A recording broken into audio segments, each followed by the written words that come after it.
Quand elles sont petites comme ça, le plant est un petit peu plus petit. Cette chronique Fruits et légumes vous est présentée par Les Jardins Saint-Laurent. Cette semaine, on va parler d'un fruit, botaniquement, puisque c'est un fruit, c'est le résultat d'une fleur, mais d'un légume parce que ça n'est pas très sucré. On va parler de la tomate, qui est l'ennemi numéro 1 des frigos. On ne met jamais les tomates au frigo. Alors, il y a beaucoup de variétés de tomates maintenant. On en voit, puis on en a à l'année. Elles sont produites en serre au Québec, sont produites dans le sud de l'Ontario. Évidemment, elles peuvent venir du Mexique ou d'ailleurs. Le truc pour savoir quand manger une tomate, surtout si vous avez un jardin, vous en avez de toutes les couleurs, parce qu'il y en a même qui sont vertes lorsqu'elles sont mûres. Vous prenez la tomate, vous fermez les yeux, puis vous lui touchez.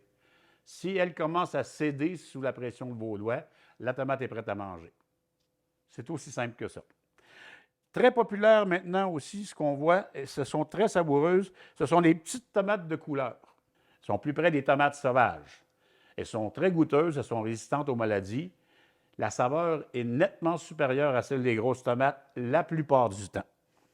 Lorsqu'on les achète comme ça, avec la tige, le fruit se conserve quand même relativement beaucoup plus longtemps.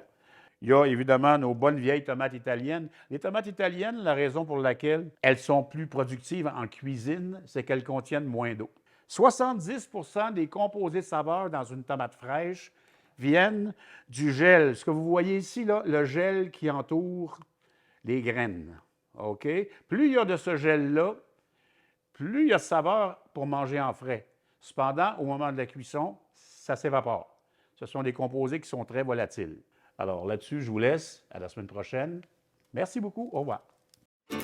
Quand elles sont petites comme ça, le plant est un petit peu plus petit. Cette chronique Fruits et légumes vous a été présentée par Les Jardins Saint-Laurent.